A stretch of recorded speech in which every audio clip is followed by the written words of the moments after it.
Hello students, last class में हमने गुरु बीजाणु जनन के बारे में पढ़ा था कि किस तरीके से बीजांडकाय की कोशिका, जिसे हमने प्रेपसो कोशिका कहा था, उसने गुरु बीजाणु का निर्माण किया था। हम लास्ट क्लास में गुरु बीजाणु के निर्माण की प्रक्रिया तक पढ़ चुके थे। अब देखिए, ये जो गुरु बीजाणु है, यही गुरु बीजाणु आगे जाके किसका निर्माण करेगा? मादा युग्मकोद्भिद का। किसका निर्माण करेगा? मादा युग्मकोद्भिद का।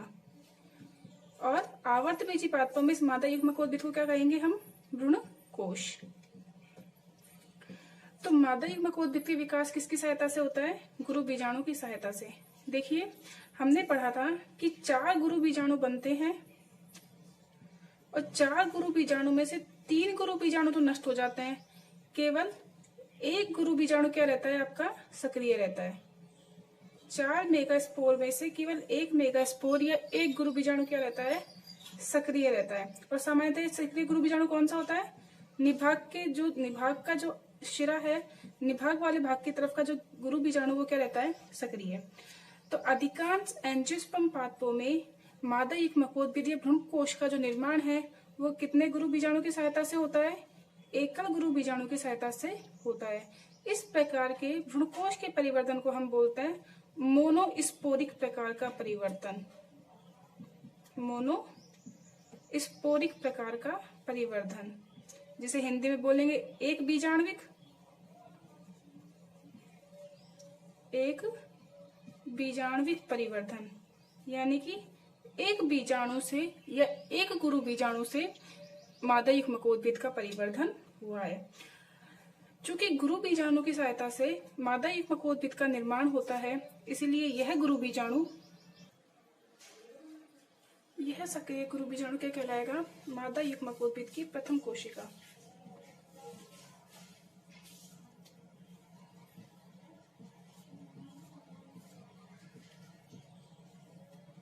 मादा युग्मकोद्भिद की प्रथम कोशिका, या हम इसे भ्रूणकोश मात्र कोशिका भी कह सकते हैं, क्योंकि भ्रूणकोश का निर्माण कर रही है ये कोशिका, तो इसे हम भ्रूणकोश मात्र कोशिका भी कह सकते हैं। तो क्या देखा हमने? जो मादा युग्मकोद्भिद का निर्माण है वो गुरु बीजाणु या सक्रिय गुरु बीजाणु की सहायता से होता है, और इसीलिए इस सक्रिय गुरु बीजाणु क्या बोलते हैं? भ्रूणकोश मात्र कोशिका। यह भ्रूणकोश मात्र कोशिका बीजांडकाय से पोषण प्राप्त करती है। विभाजन करने के लिए पोषण की आवश्यकता है, वृद्धि की आवश्यकता है, और पोषण कहाँ से लेगी? ये बीजांडकाय से पोषण प्राप्त करती है, और बीजांडकाय से पोषण प्राप्त करने के बाद अपने आकार में वृद्धि करेगी। यह गुरु बीजाणु क्या करेगा? अपने आकार में वृद्धि करेगा। आकार में वृद्धि करने के बाद जैसे ही इसके आकार में वृद्धि हो जाती है, आकार में वृद्धि हो जाती है, और आकार में वृद्धि होने के बाद यह 3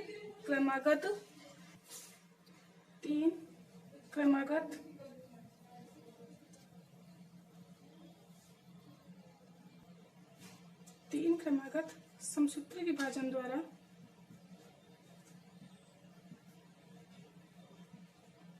किसका निर्माण कर देगा? मादा युग्मकोद्भिद का निर्माण कर देता है। जो ये 3 क्रमागत समसूत्री विभाजन है, ये मुक्त केंद्रकीय या फ्री न्यूक्लियर डिवीजन होते हैं। अर्थात इसमें क्या होगा कि केवल आपका केंद्रक विभाजित होता है, केंद्रक पर कोशिका भित्ति का आवरण नहीं पाया जाता है। तो मादा युग्मकोद्भिद का किस प्रकार से निर्माण होता है? देखिए, जो 4 गुरु बीजाणु थे, इनमें से 3 गुरु बीजाणु नष्ट हो जाते हैं और केवल 1 सक्रिय गुरु बीजाणु शेष बचता है। यह सक्रिय गुरु बीजाणु ही आके क्या करेगा? आपका मादा युग्मकोद्भिद का निर्माण करता है, अर्थात भ्रूणकोश का निर्माण करता है। इसीलिए इस सक्रिय मादा युग्मकोद्भिद की प्रथम कोशिका कहा जाता है। इस सक्रिय गुरु बीजाणु को मादा युग्मकोद्भिद की प्रथम कोशिका या भ्रूणकोश मात्र कोशिका कहा जाता है। चूंकि एकल गुरु बीजाणु ही भ्रूणकोश के निर्माण में सहायता ले रहा है, इसीलिए इस प्रकार के भ्रूणकोश का परिवर्तन किस प्रकार का कहलाता है? मोनोस्पोरिक परिवर्तन कहलाता है। अब देखिए, परिवर्तन कैसे होगा? यह जो आपकी गुरु बीजाणु यानी कि भ्रूणकोश जो मात्र कोशिका है, यह बीजांड काय से पोषण प्राप्त करेगी और पोषण प्राप्त करने के बाद अपने आकार में वृद्धि करेगी। और जैसे ही इसके आकार में वृद्धि होगी उसके बाद कंटिन्यू यानी कि लगातार 3 क्रमागत समसूत्री विभाजन इसमें होंगे। इस प्रकार के समसूत्री विभाजन मुक्त केंद्रकीय विभाजन होते हैं, अर्थात केवल केंद्रक विभाजित होगा, उनके चारों तरफ अभी कोशिका भित्ति का निर्माण नहीं होगा। और इस तरीके से किसका निर्माण कर देंगे, ये मादा युग्मकोद्भिद का निर्माण कर देते हैं। तो हम देखते हैं किस प्रकार से इनमें मुक्त केंद्रकीय समसूत्री विभाजन होते हैं। तो मादा युग्मकोद्भिद के परिवर्धन के लिए हमने देखा कि हमारे पास बीजांड काय में 4 गुरु बीजाणु बने थे। कितने गुरु बीजाणु बने थे, 4, जिनमें से 3 गुरु बीजाणु नष्ट हो जाते हैं और केवल कितना गुरु बीजाणु बचता है, इसके पास एकल गुरु बीजाणु शेष बचता है। यह एकल गुरु बीजाणु क्या है, सक्रिय गुरु बीजाणु। भ्रूणकोश मात्र कोशिका, यह सक्रिय बीजाणु जो ये बीजांड काय है इससे पोषण प्राप्त करेगा और पोषण प्राप्त करने के बाद यह सक्रिय गुरु बीजाणु क्या करेगा, प्रथम समसूत्री विभाजन दर्शाएगा। कौन सा विभाजन, प्रथम मुक्त केंद्र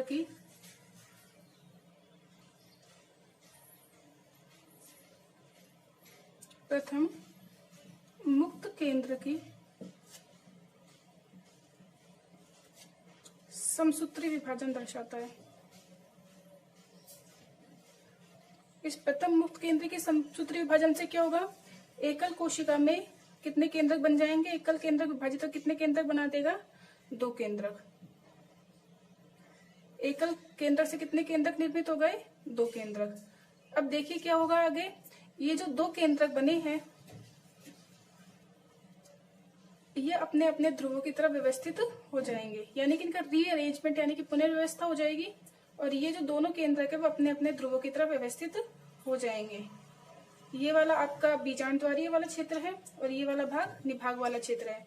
तो दोनों केंद्रक अपने अपने ध्रुवों की तरफ व्यवस्थित हो जाते हैं। ध्रुवों की तरफ व्यवस्थित होने के बाद इनमें अब क्या होगा, पहला समसूत्री विभाजन हो गया। देखिए अभी इनके केवल केंद्रक विभाजित हुए हैं, केंद्रक के चारों तरफ कोशिका भित्ति का निर्माण नहीं हुआ है, तो इसे हम क्या बोल देंगे, मुक्त केंद्रकीय विभाजन। अब इसके बाद क्या होगा, द्वितीय मुक्त केंद्रकीय समसूत्री विभाजन होगा, मुक्त केंद्र की समसूत्री विभाजन। इस द्वितीय मुक्त केंद्रकीय समसूत्री विभाजन से क्या होगा, देखिए ये भी समसूत्री विभाजन दर्शाएगा, ये भी समसूत्री विभाजन दर्शाएगा। तो दोनों ध्रुवों पे कितने कितने केंद्रक हो गए, 2-2 केंद्रक हो गए। क्लियर है इतना। अब इसमें तीसरा समसूत्री विभाजन होगा। कौन सा समसूत्री विभाजन, तीसरा मुक्त केंद्रकीय समसूत्री विभाजन। और क्या होगा, एक कोशिका 2 कोशिका बनाती है समसूत्री विभाजन में, तो ये 2 में विभाजित हो जाएगी और ये 2 में विभाजित हो जाएगी, यानी कि प्रत्येक ध्रुव की तरफ कितने केंद्रक हो जाएंगे, 4-4 केंद्रक उपस्थित हो जाएंगे। अभी इनके चारों तरफ कोशिका भित्ति का निर्माण नहीं हुआ है, अभी केवल किसका विभाजन हुआ है, केंद्रक का विभाजन हुआ है। इस तरीके से कंटिन्यू 3 समसूत्री विभाजन होने से प्रत्येक ध्रुव की तरफ कितने कितने केंद्रक हो जाएंगे, 4-4 केंद्रक व्यवस्थित हो जाएंगे। तो 4 केंद्रक यहाँ पे और 4 केंद्रक यहाँ पे, कुल कितने हो गए, 8 केंद्रकों का निर्माण हो जाता है। अब इस अवस्था में आने के बाद देखिए क्या होगा कि इनका दोबारा से रीअरेंजमेंट होगा, पुनर्व्यवस्था होगी और पुनर्व्यवस्था से प्रत्येक ध्रुव से एक केंद्रक मध्य में आके व्यवस्थित हो जाएगा। देखिए कैसे,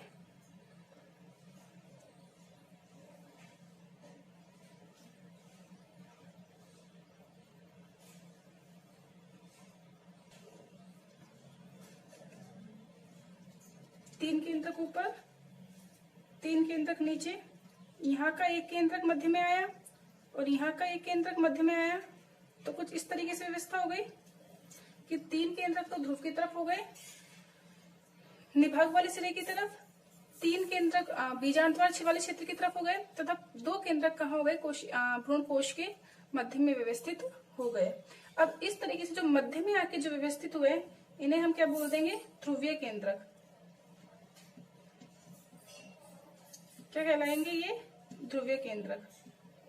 प्रारंभ में ध्रुवीय केंद्रक पृथक पृथक रहता है, लेकिन बाद में दोनों आपस में मिल जाएंगे और आपस में मिलने के बाद क्या कर देंगे, ये एक द्वितीय केंद्रक का निर्माण कर देते हैं।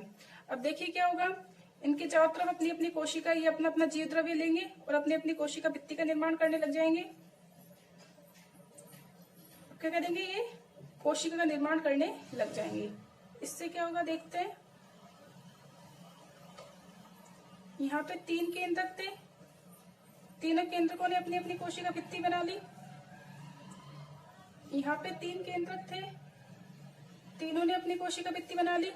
यहाँ पे जो 2 ध्रुवीय केंद्रक थे वो आपस में मिल जाते हैं और मिलने के बाद किसका निर्माण कर देते हैं, द्वितीय केंद्रक का, और एक 2n केंद्रक का निर्माण हो जाता है, जिसके चारों तरफ कोशिका भित्ति का निर्माण हो जाता है।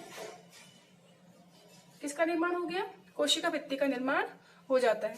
अब देखिए, जो 3 कोशिकाएं निभाग वाले क्षेत्र की तरफ थी, जो 3 कोशिकाएं निभाग वाले क्षेत्र की तरफ थी, इन तीनों कोशिकाओं को क्या बोल दिया गया, प्रतिमुखी कोशिकाएं।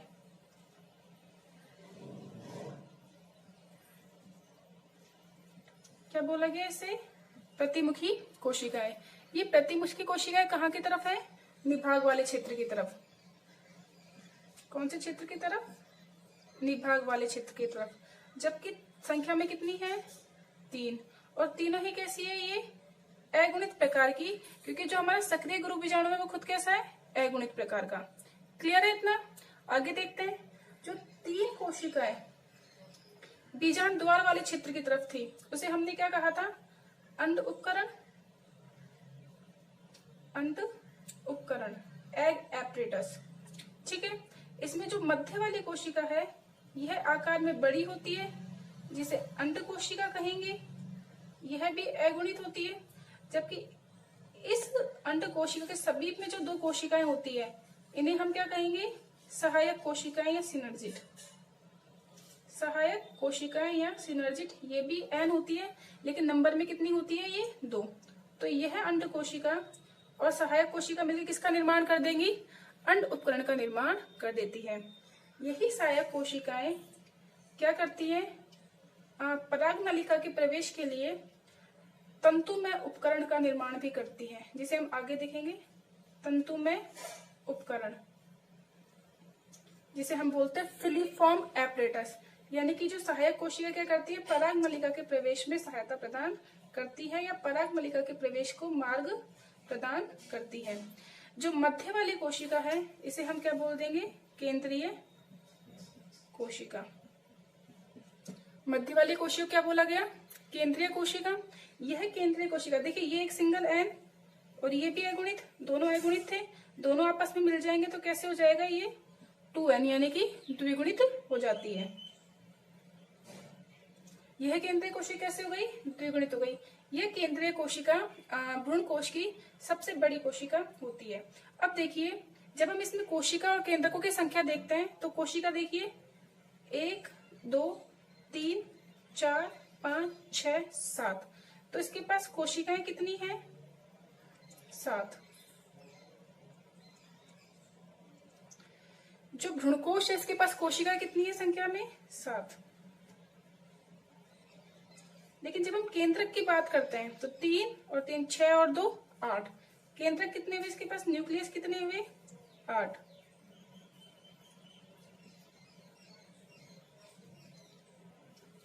तो इस प्रकार का भ्रूणकोश का परिवर्धन, जिसमें 7 कोशिकाएं और 8 केंद्रक होते हैं, इस प्रकार के भ्रूणकोश के परिवर्तन को क्या बोलते हैं हम, पॉलीगोनम प्रकार का परिवर्धन। इस प्रकार का परिवर्धन पॉलीगोनम प्रकार का परिवर्धन कहलाता है। तो इस तरीके से अब जो ये संरचना बनी, किसकी संरचना हो गई, ये आपके भ्रूणकोश की। यह कोश है, देखिए आगे जाके हम पोष बनाएंगे। जो एक केंद्रीय कोशिका है, यह केंद्रीय कोशिका भ्रूणपोष का निर्माण करती है। किसका निर्माण करेगी, भ्रूणपोष का। तो वो भ्रूणपोष है और ये क्या है आपका, भ्रूणकोश। तो दोबारा देखते हैं एक बार हम।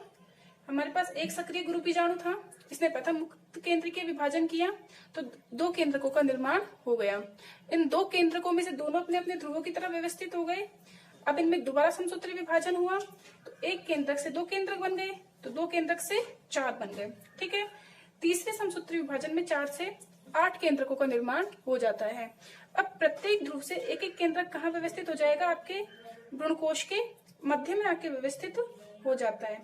अब यहाँ पे जो निभाग वाले क्षेत्र की तरफ कोशिकाएं थी संख्या में 3, उन्हें प्रतिमुखी कोशिकाएं कह दिया गया, जबकि जो बीजांड द्वार की तरफ कोशिकाएं थी उन्हें अण्ड उपकरण कह दिया गया। केंद्र में जो कोशिका थी उसे क्या कह दिया? केंद्रीय कोशिका। यही केंद्रीय कोशिका आगे जाके भ्रूणपोष का निर्माण,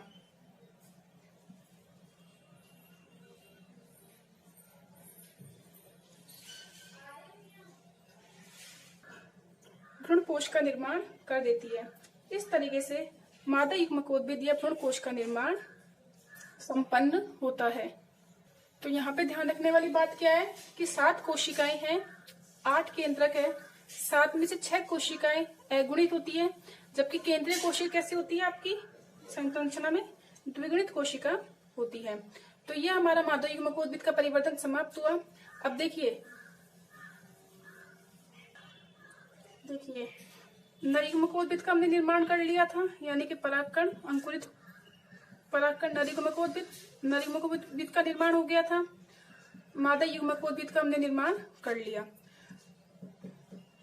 इनमें नर और मादा युग्मकों का निर्माण हो जाएगा। जब नर और मादा युग्मक बन गए तो कौन सी क्रिया संपन्न करानी है? निषेचन की। और निषेचन की क्रिया को संपन्न कराने के लिए जो नर युग्मक है और मादा युग्मक है इसका परस्पर संपर्क में आना आवश्यक है, तभी निषेचन संपन्न होगा। तो निषेचन को संपन्न करने से पूर्व जो प्रक्रिया संपन्न होती है उसे क्या बोलते हैं? परागण की प्रक्रिया। कौन सी प्रक्रिया की बात करेंगे? परागण यानी कि पॉलिनेशन। तो जो परागण है वो क्या है? आपके निषेचन पूर्व की प्रक्रिया।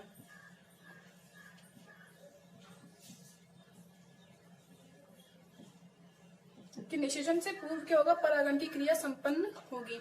इस परागण की क्रिया में क्या होता है कि जो परागकण है, परागकणों का निर्माण कहाँ होगा? परागकोश में। और परागकोश क्या है? पुंकेसर का भाग। तो जो मादा नरजननांग है परागकोश, परागकोश से परागकणों का मादा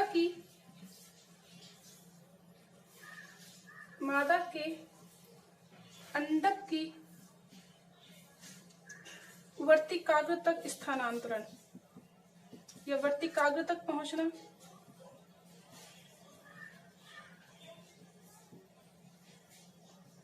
या स्थानांतरण क्या कहलाएगा? परागण कहलाता है। तो क्या है परागण या पॉलिनेशन? यह निषेचन पूर्व की प्रक्रिया है। इस प्रक्रिया में क्या होगा? परागकोश से परागकण मादा के अंडक की वर्तिकाग्र तक पहुंचते हैं या स्थानांतरित होते हैं। अब परागकणों को परागकोश से वर्तिकाग्र तक पहुंचना है तो परागकोश का स्फुटन जरूरी है। परागकोश का स्फुटन। तो परागकोश के स्फुटन की प्रक्रिया परागण के लिए क्या है? आवश्यक है कि परागकणों का परागकोश से विमुक्ति हो सके। अब यह जो परागण की प्रक्रिया है यह मुख्यतः 2 प्रकार से होती है। कितने प्रकार से होगी? 2 प्रकार से।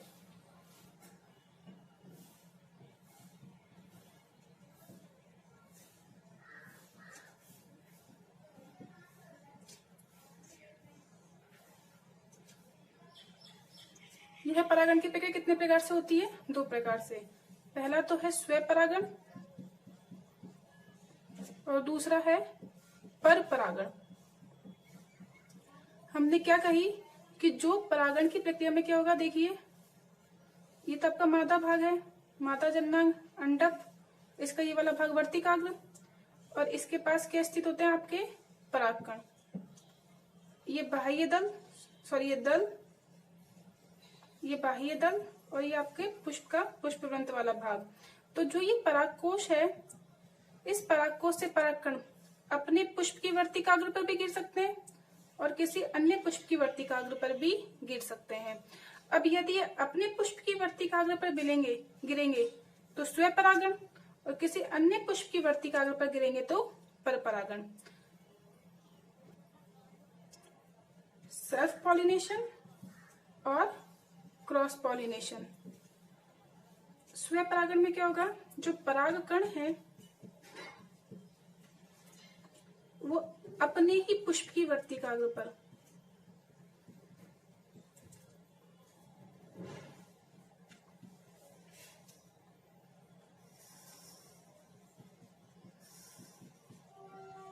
अपने ही पुष्प की वर्तिकाग्र पर या उसी पादप के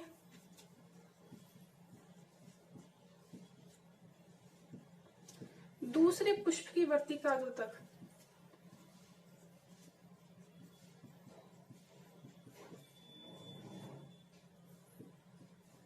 स्थानांतरित होते हैं।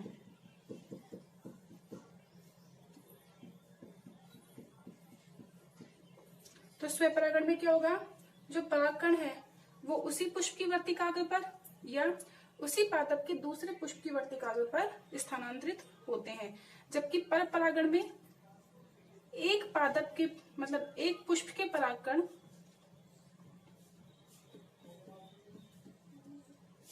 किसी दूसरे पादप के पुष्प पर स्थानांतरित होते हैं।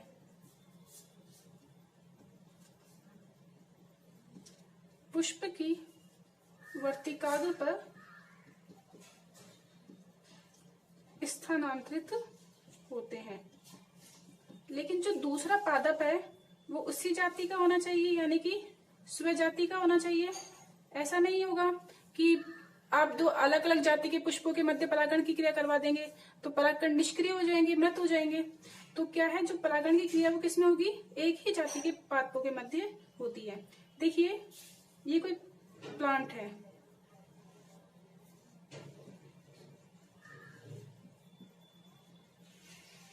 यदि इस पुष्प का परागकण इसी पुष्प की वर्तिकाग्र पर जाए या इस पादप के किसी अन्य पुष्प की वर्तिकाग्र पर जाए, या तो इसका परागकण इसी पे गिरे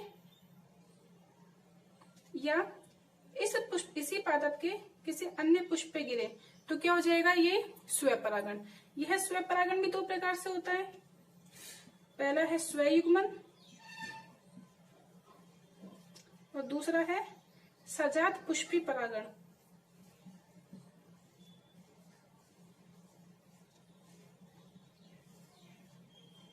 स्वयुग्मन और सजात पुष्पी परागण, यदि उसी पुष्प का परागकण उसी पुष्प की वर्तिकाग्र तक गिरता है तो इसे क्या बोलेंगे, स्वयुग्मन। जबकि एक पुष्प का परागकण उसी पादप के अन्य पुष्प पे गिरेगा तो क्या बोलेंगे, इसे सजात पुष्पी परागण। जबकि इसमें क्या होता है, ये आपके पास एक प्लांट है, ये उसी जाति का दूसरा प्लांट है, इस पुष्प के परागकण दूसरे पादप के पुष्प की वर्तिकाग्र तक पहुंचते हैं तो इसे क्या बोल देंगे हम, पर परागण। क्लियर है। तो आज के लिए इतना ही। अगले वीडियो में हम कि स्वयं परागण के लिए कौन सी कंडीशंस होनी चाहिए या पर परागण के लिए कौन कौन से अनुकूलन होने चाहिए, तो इनके बारे में बात करेंगे। तो आज के लिए इतना ही। इसे आप पढ़ लीजिएगा, नोट्स बना लीजिएगा। Thank you.